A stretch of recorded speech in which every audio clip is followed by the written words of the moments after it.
Hallelujah. परमेश्वर का मैं धन्यवाद देता हूँ आज के सुंदर समय के लिए जो परमेश्वर ने हमको दिया है। आज का जो विषय है अ, वो है परमेश्वर की इच्छा को जानना। हालेलुया। क्योंकि हम मनुष्य की एक प्रवृत्ति है कि हम लोग परमेश्वर के सामने अपनी इच्छाओं को रखते रहते हैं, प्रभु हमें ये चाहिए, प्रभु हमको वो चाहिए। लेकिन हमने कभी भी ये जानने का प्रयास नहीं किया होगा कि परमेश्वर की इच्छा क्या है, परमेश्वर हमसे क्या चाहता है। हालेलुया। एक पिता अपने बच्चों से बहुत सारी आशाएं रखता है, उम्मीदें रखता है कि उसके बच्चे बड़े होकर उसका सहारा बनेंगे, उसका सहायक बनेंगे। इसी तरह से हमें परमेश्वर को भी समझना चाहिए, जानना चाहिए कि वो भी हमारा पिता है। जब हम उससे प्रार्थना करते हैं, हे पिता, हे अब्बा कहकर, तो उसकी भी कुछ इच्छाएं हैं कि वो अपने बच्चों से क्या चाहता है। तो आज इसी विषय पर मैं थोड़ा-सा आपके साथ वचन को शेयर करना चाहता हूँ। आइए सबसे पहले देखेंगे हम मरकुस की पत्री और उसका 3 अध्याय और उसके 31 से 35 पद तक मैं पढ़ूंगा। यहाँ इस प्रकार से लिखा है, और उसकी माता और उसके भाई आए और बाहर खड़े होकर उसे बुलवा भेजा, और भीड़ उसके आसपास बैठी थी, और उन्होंने उसे कहा, देख तेरी माता और तेरे भाई बाहर तुझे ढूंढते हैं। उसने उन्हें उत्तर दिया कि मेरी माता और मेरे भाई कौन है? और उन पर जो उसके आसपास बैठे थे दृष्टि करके कहा, देखो मेरी माता और मेरे भाई ये हैं, क्योंकि जो कोई परमेश्वर की इच्छा पर चले वही मेरा भाई और बहन और माता है। हालेलुया। यहाँ पर प्रभु यीशु मसीह एक जगह प्रचार कर रहे हैं, और उसके भाई बहन और माता जो है वो बाहर आकर उसे बुलवा भेजते हैं। तो लोग आकर कहते हैं कि देख तेरी माता तेरे भाई बाहर खड़े तुझे बुला रहे हैं। तब प्रभु यीशु मसीह ने कहा कि कौन मेरी माता, कौन मेरे भाई, कौन मेरी बहन?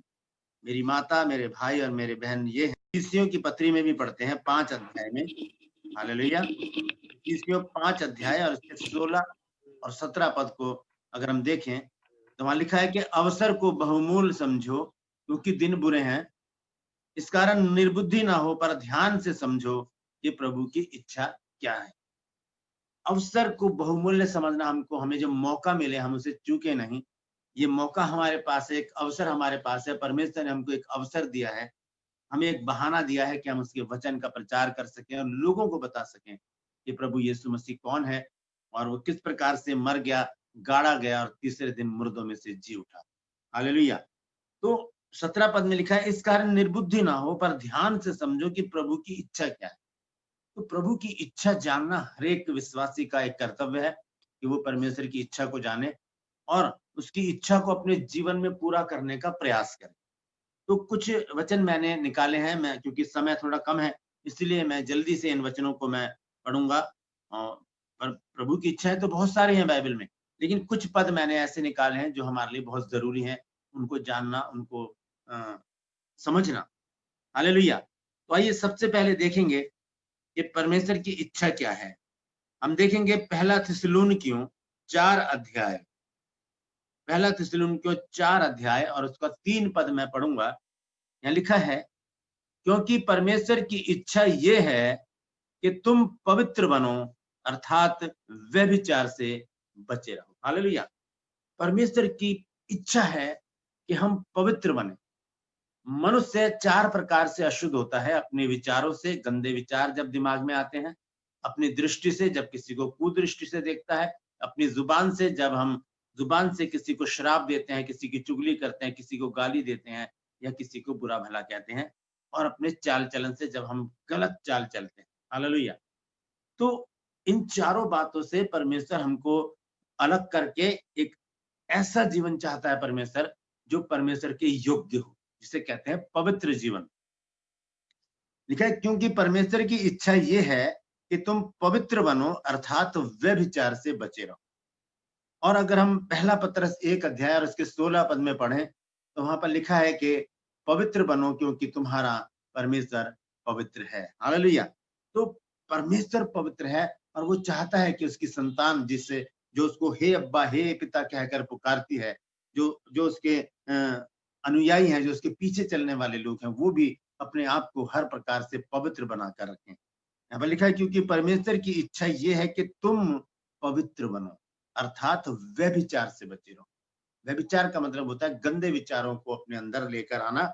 और व्यभिचार के विषय में बहुत सारी बातें बाइबल में लिखी है। नए नियम में इसमें बहुत जगह लिखा है कि व्यभिचार न करना। 20 निर्गमन 20 अध्याय के में पहले पद से अगर हम पढ़े, वहां पर जो 10 आज्ञाएं परमेश्वर ने मूसा को दी थी, उसमें भी एक आज्ञा है कि तू व्यभिचार ना करना। हालेलुया। व्यभिचार से बचने के लिए ही परमेश्वर ने एक विधि बनाई थी, विवाह। उसी के तहत विवाह जो है वो हमें व्यभिचार से बचाता है। यहाँ पर परमेश्वर का वचन कहता है कि परमेश्वर की इच्छा ये है कि तुम पवित्र बनो, यानी व्यभिचार से बचे रहो।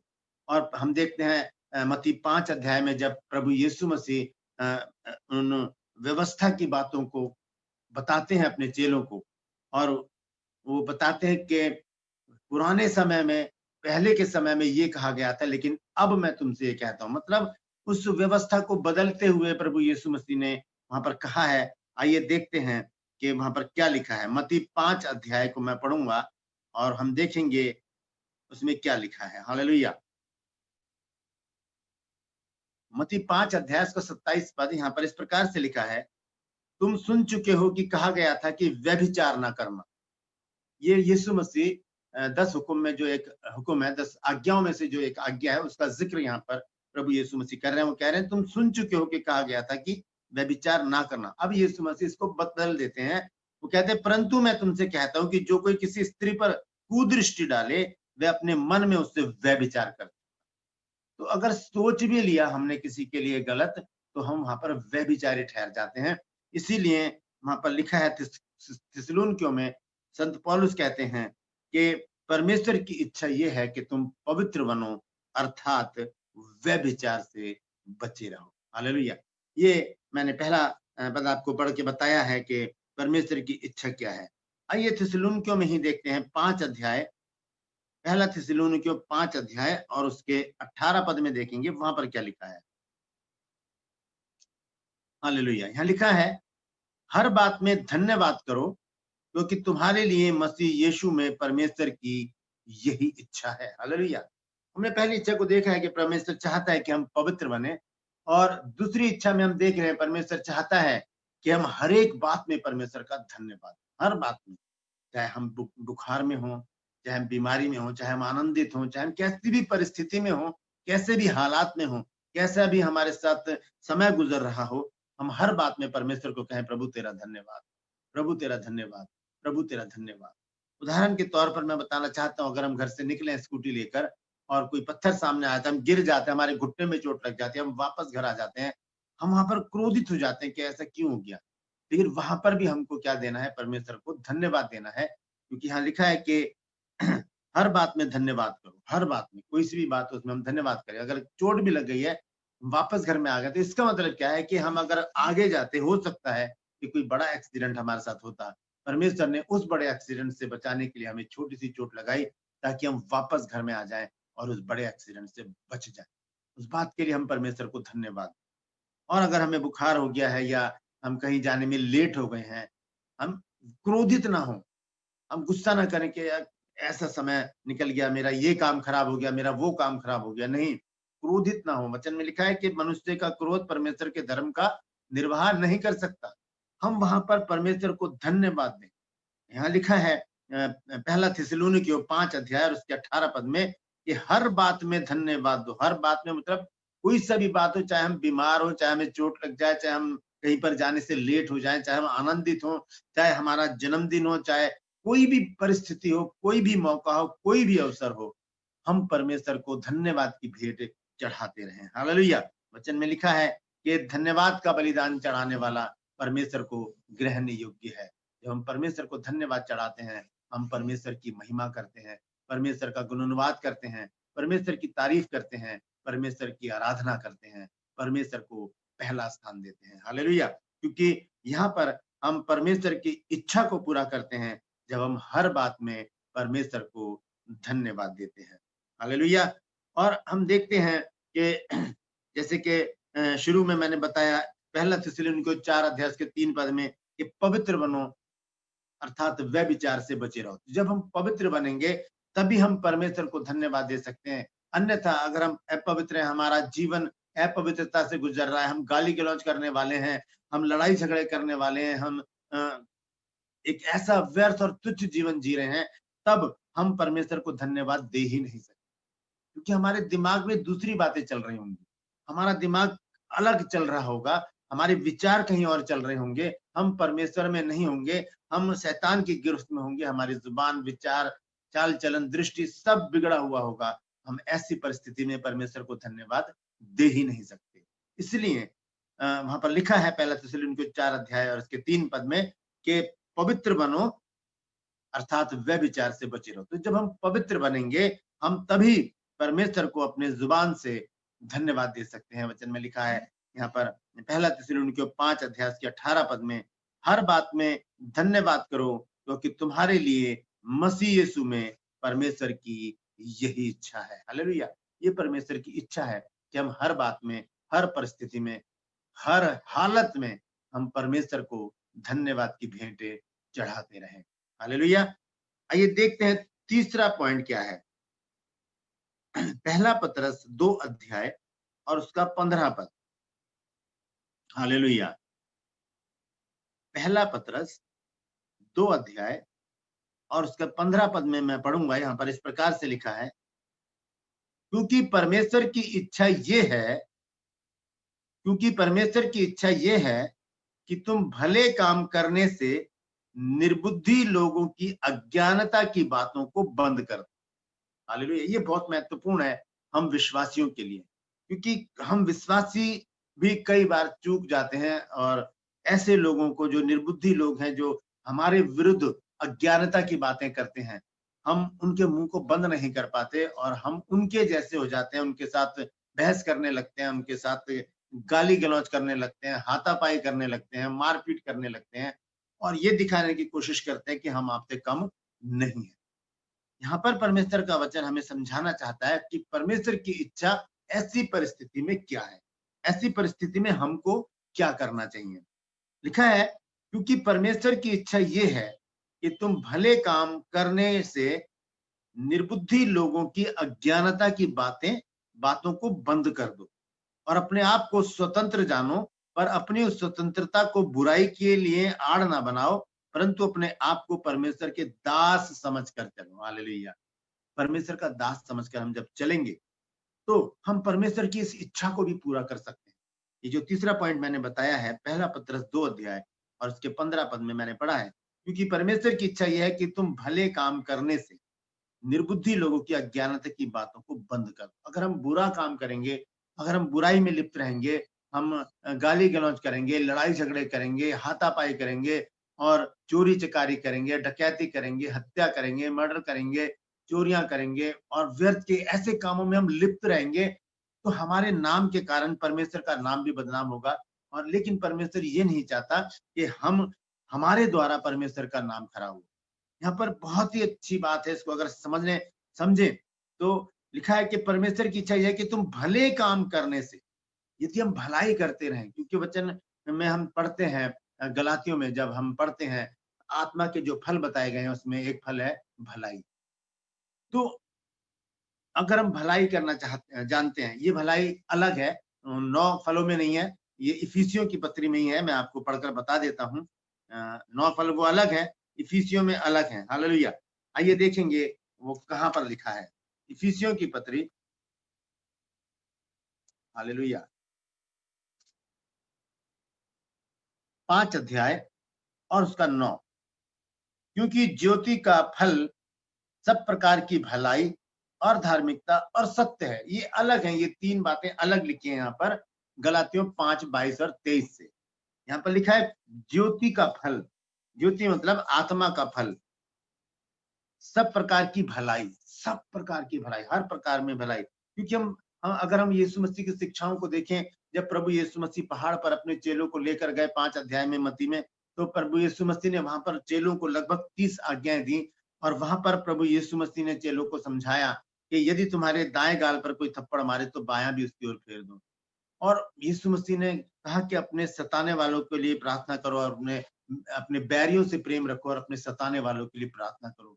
तो ये शिक्षा है प्रभु यीशु मसीह की। यदि कोई हमें सता रहा है तो हम उसे गाली ना दें, हम उसके साथ हाथापाई ना करें, हम भलाई करने में तत्पर रहें, भलाई करने में तत्पर रहें। क्योंकि यहाँ पर हम पतरस में पढ़ते हैं, पहला पतरस 2 अध्याय और उसके 15 पद को अगर ध्यान से गौर से पढ़ा जाए तो लिखा है, क्योंकि परमेश्वर की इच्छा है कि तुम भले काम करने से निर्बुद्धि लोगों की अज्ञानता की बातों को बंद कर दो। क्योंकि ये जो लोग हैं, ये अवसर ढूंढते हैं, मौका ढूंढते हैं कि किस प्रकार से हम इन विश्वासियों को डिगा दें, इनको नीचा दिखा दें। क्योंकि बैरी शैतान तो हमको छू नहीं सकता, लेकिन हमारे सामने खड़ा होकर वो ऐसे लोगों को हमारे सामने खड़ा कर देता है कि उनकी हरकतें, उनकी बातों को देखकर हम इरिटेट हो जाते हैं। और उस समय क्या होता है कि हम अपने दिमाग में क्रोध को लाकर हम उनके साथ बहस करने लगते हैं, उनके साथ गाली गलौज करने लगते हैं, हाथापाई करने लगते हैं। परमेश्वर यही नहीं चाहता। परमेश्वर चाहता है कि हम भलाई करके इनकी अज्ञानता की बातों को बंद करती, जो अज्ञानता की बातें करते हैं कि ये धर्म परिवर्तन हो रहा है, ये ऐसा हो रहा है, ये वैसा हो रहा है, इन सारी बातों को हम भलाई करके बंद कर सकते हैं। परमेश्वर की इच्छा है ये। ये कब हो सकता है? जब हम अपने आप को सबसे पहले हम पवित्र बनाएंगे, और जब हम परमेश्वर को हर बात में धन्यवाद देंगे। यदि हमारा विरोध भी हो रहा है तब भी हम उसको धन्यवाद देंगे। और तीसरी चीज, जब हम भले काम करेंगे तब हम परमेश्वर की इच्छा को पूरा करेंगे। हालेलुया। तो यहाँ पर लिखा है, क्योंकि परमेश्वर की इच्छा ये है कि तुम भले काम करने से निर्बुद्धि लोगों की अज्ञानता की बातों को बंद कर दो। उनकी बातों को हम भलाई से ही बंद कर सकते हैं, बुराई से हम नहीं बंद कर सकते। हालेलुया। हम नहीं बंद कर सकते, क्योंकि इफिसियों में लिखा है कि हम देखेंगे रोमियो 12 अध्याय और उसका 20 पद। हालेलुया।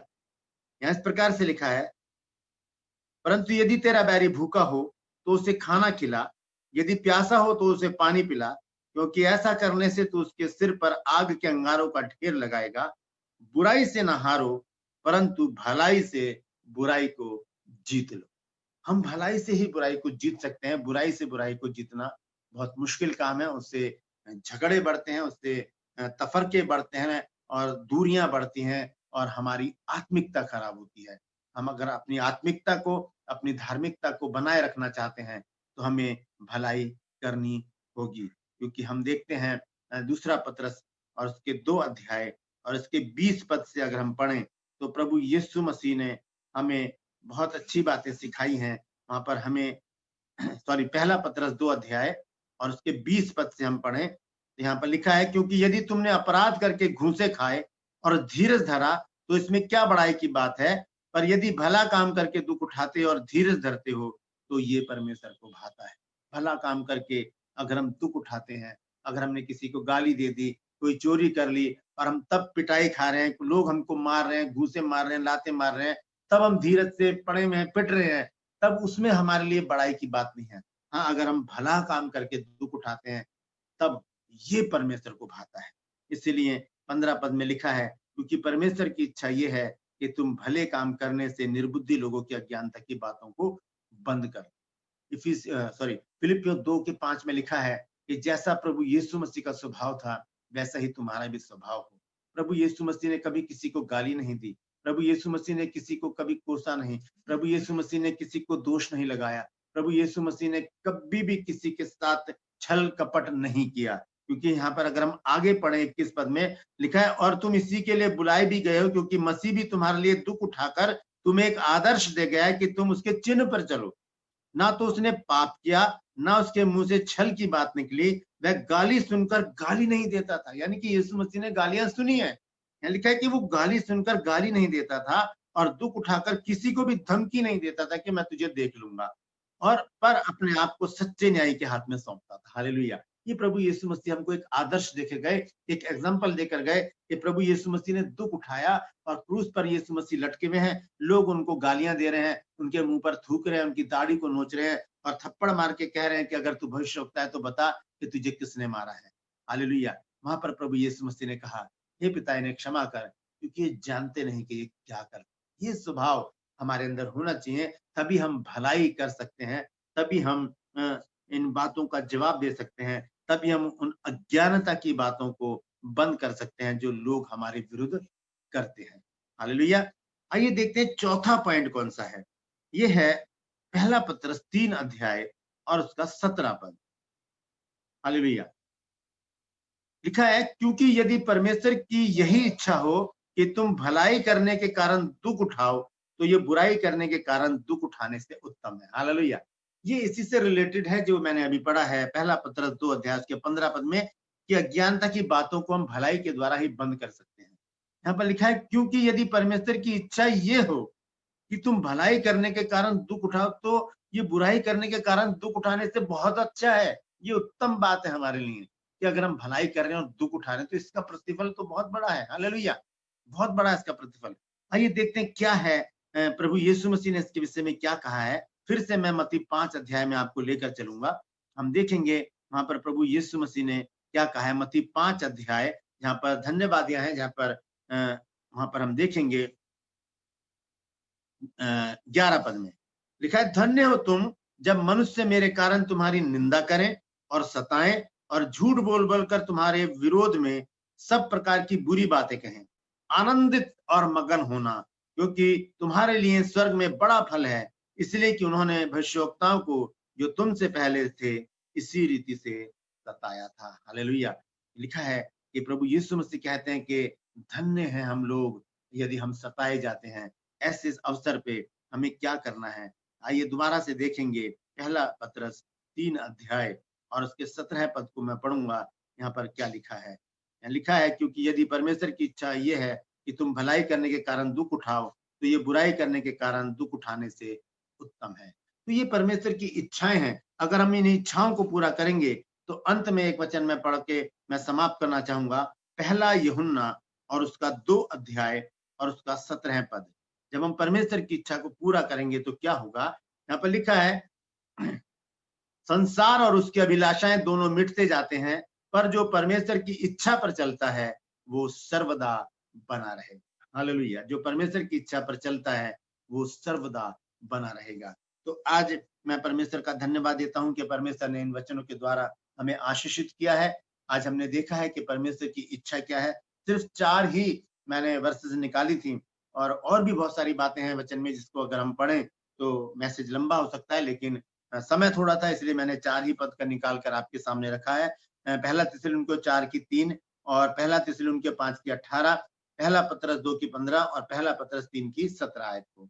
और आखिर में पहला यूहन्ना 2 की 17 में लिखा है, और संसार और उसकी अभिलाषाएं दोनों मिटते जाते हैं, पर जो परमेश्वर की इच्छा पर चलता है वो सर्वदा बना रहेगा। यानी कि उसको अनंत जीवन के लिए परमेश्वर एक रास्ता दिखाएगा ताकि वो अनंत जीवन को प्राप्त कर सके। हालेलुया। परमेश्वर इन वचनों के द्वारा हम सबको आशीषित करे।